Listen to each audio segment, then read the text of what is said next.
একটা যুদ্ধ যা হবেই বলে ধরে নিয়েছিল সবাই, হঠাৎ করেই থেমে গেল। কিন্তু কিভাবে একটি নিশ্চিত যুদ্ধ এমন নাটকীয়ভাবে থেমে গেল? চলুন এই অবিশ্বাস্য ঘটনার পেছনের রহস্যটা একটু খুঁজে দেখি। ভাবুন তো একবার, কি মারাত্মক উত্তেজনা! এই একটা হুমকির পরেই কিন্তু সারা বিশ্ব ধরে নিয়েছিল ইরানের ওপর একটা বিধ্বংসী হামলা বলে কয়ে আসছে। মনে হচ্ছিল যেন আমরা সবাই একটা ভয়ঙ্কর যুদ্ধের দোরগোড়ায় দাঁড়িয়ে আছি, যা মানব ইতিহাসে একটা কালো অধ্যায়ের সূচনা করতে চলেছে। কিন্তু এরপর যা হলো সেটা কেউ কল্পনাও করতে পারেনি। বিশ্ব যখন যুদ্ধের জন্য তৈরি হচ্ছে, ঠিক তখনই ঘোষণা আসলো একটা যুদ্ধবিরতির। আর সবচেয়ে অবাক করার মতো ব্যাপার হলো, এর শর্তগুলো ঠিক করে দিয়েছিল ইরান নিজেই। তো প্রশ্নটা এখানেই, একটা সংঘাত যা যুদ্ধের একেবারে দ্বারপ্রান্তে পৌঁছে গেছিল, সেটা শেষমেশ এমনভাবে কিভাবে থামল যেখানে দুর্বল দেশটাই শর্ত দিচ্ছে। আসুন এই রহস্যটাই আজ আমরা ভেদ করব। আচ্ছা, তাহলে চলুন একটু পেছনে ফিরে যাই, যুদ্ধবিরতির ঠিক আগের মুহূর্তগুলোতে, যখন গোটা বিশ্ব একটা ভয়াবহ কিছুর জন্য দম বন্ধ করে অপেক্ষা করছিল। পরিস্থিতি যে কতটা গুরুতর ছিল তা চারপাশের ঘটনাগুলো দেখলেই বোঝা যাচ্ছিল। একদিকে আমেরিকা হুমকি দিচ্ছে ইরানের পাওয়ার প্ল্যান্ট, ব্রিজ সব উড়িয়ে দেবে। অন্যদিকে ইসরায়েলের মিলিটারি হাই অ্যালার্টে।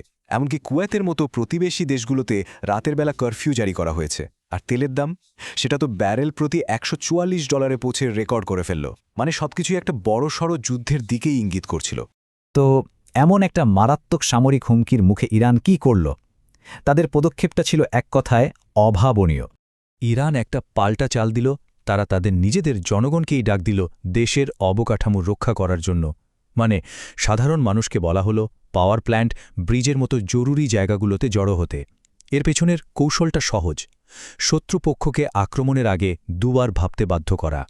আর সাড়াও মিলল জবরদস্ত। প্রায় 1,40,00,000 ইরানি নাগরিক দেশের গুরুত্বপূর্ণ জায়গাগুলোতে মানব শিকল বা হিউম্যান চেইন তৈরি করতে প্রস্তুত হয়ে গেল। সাধারণ মানুষের এই ঢলটা আসলে জাতীয় ঐক্যের একটা বিরাট বার্তা দিয়েছিল। আর আমেরিকা যে কোনো শাসন পরিবর্তনের সহজ প্ল্যানকে এটা অনেক বেশি জটিল করে তুলেছিল। আচ্ছা, এবার আসা যাক আসল চুক্তিতে। দেখা যাক ঠিক কি নিয়ে দুই পক্ষ একমত হয়েছিল। ইরান কিন্তু আত্মসমর্পণ করেনি, বরং যুদ্ধবিরতির শর্ত হিসেবে তারা 10 দফা একটা প্রস্তাব সামনে রাখল। ব্যাপারটা ভাবুন, এখানে কোনো সমান সমান আলোচনা হচ্ছে না। যা হচ্ছে তা পুরোটাই ইরানের দেওয়া শর্তের ওপর ভিত্তি করে। আর আমরা তো জানি, সাধারণত বিজয়ীরাই শর্ত দেয়, তাই না? দাবিগুলো শুনলে অবাক হতে হয়। ইরান তাদের ইউরেনিয়াম সমৃদ্ধ করার কর্মসূচি চালিয়ে যাবে, সব ধরনের নিষেধাজ্ঞা তুলে নিতে হবে, হরমুজ প্রণালীর ওপর তাদের পূর্ণ নিয়ন্ত্রণ থাকবে, এমনকি আমেরিকা নাকি ক্ষয়ক্ষতির জন্য ক্ষতিপূরণও দেবে, লেবাননের ওপর হামলাও বন্ধ করতে হবে। এগুলোর অনেকগুলোই তো আমেরিকার ঘোষিত নীতির একদম উল্টো।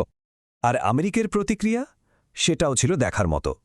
তারা ইরানের প্রস্তাবটা স্বীকার করে নিয়ে বলল যে এটা নাকি আলোচনার জন্য একটা ভালো ভিত্তি। মানে প্রকাশ্যে এটাকে একটা কূটনৈতিক সুযোগ হিসেবে দেখানোর চেষ্টা করা হলো, যদিও এটা আসলে তাদের পিছু হটারই একটা স্পষ্ট ইঙ্গিত ছিল। তো প্রশ্ন হচ্ছে, এত অবিশ্বাস্য একটা চুক্তি হলোটা কার মধ্যস্থতা? সরকারিভাবে মানে পাবলিকলি এই শান্তি চুক্তির পুরো ক্রেডিট দেওয়া হলো পাকিস্তানের প্রধানমন্ত্রীকে। সবাই ধরে নিল যে পাকিস্তানি দুই দেশের মধ্যে শান্তি ফিরিয়ে এনেছে। এই টুইটটার মাধ্যমেই ঘোষণা করা হয়েছিল যে পাকিস্তান মধ্যস্থতা করছে। দেখে মনে হচ্ছে পাকিস্তান দুই পক্ষকেই শান্ত হতে অনুরোধ করছে। কিন্তু গল্পের আসল টুইস্টটা এখানেই। টুইটার হিস্ট্রি একটু খুঁটিয়ে দেখলেই বোঝা যাচ্ছিল কোথাও একটা গড়বড় আছে। আর সমস্যাটা ছিল এইখানে, টুইটটার যে অরিজিনাল মানে এডিট করার আগের ভার্সন, সেখানে লেখা ছিল draft message to Pakistan PM on x. তার মানে মেসেজটা অন্য কেউ প্রধানমন্ত্রীর জন্য লিখে দিয়েছিল, আর তিনি সম্ভবত ভুল করে পুরো টেক্সটে কপি পেস্ট করে দেন। শেষ পর্যন্ত আসল তথ্যটা সামনে এলো। বিভিন্ন সূত্র বলছে এই যুদ্ধবিরতির পেছনের আসল কারিগর ছিল অন্য এক বিশ্বশক্তি, চীন। তারাই পর্দার আড়াল থেকে পুরো ব্যাপারটা নিয়ন্ত্রণ করছিল। সম্ভবত নিজেদের স্বার্থেই ওই অঞ্চলে স্থিতিশীলতা ফেরাতে চেয়েছিল। বেশ, চুক্তির পেছনের রহস্য তো জানা গেল, কিন্তু এখন নতুন প্রশ্ন হল, এই শান্তি, এই যুদ্ধবিরতি কি আদৌ টিকবে? চুক্তির সামনে প্রথম এবং সবচেয়ে বড় বাধাটা হল লেবানন সংক্রান্ত শর্তটা। কারণ এই চুক্তির একটা গুরুত্বপূর্ণ পক্ষ মানে ইসরায়েল কিন্তু 10টা শর্তের একটাকে সরাসরি প্রত্যাখ্যান করেছে। তারা পরিষ্কার জানিয়ে দিয়েছে হিজবুল্লাহর বিরুদ্ধে তাদের যুদ্ধ চলবে, আর এটাই পুরো চুক্তিটাকে একটা বড়সড় ঝুঁকির মধ্যে ফেলে দিয়েছে। এবার আসা যাক দ্বিতীয় সমস্যায়। এটা আরও সূক্ষ্ম এবং লুকিয়ে আছে চুক্তির শব্দচয়নের মধ্যেই। দেখুন, একটা খুব গুরুত্বপূর্ণ শব্দের অনুবাদের মধ্যে একটা অস্পষ্টতা রয়ে গেছে যা দুই দেশের মধ্যে আকাশ-পাতাল পার্থক্য তৈরি করতে পারে।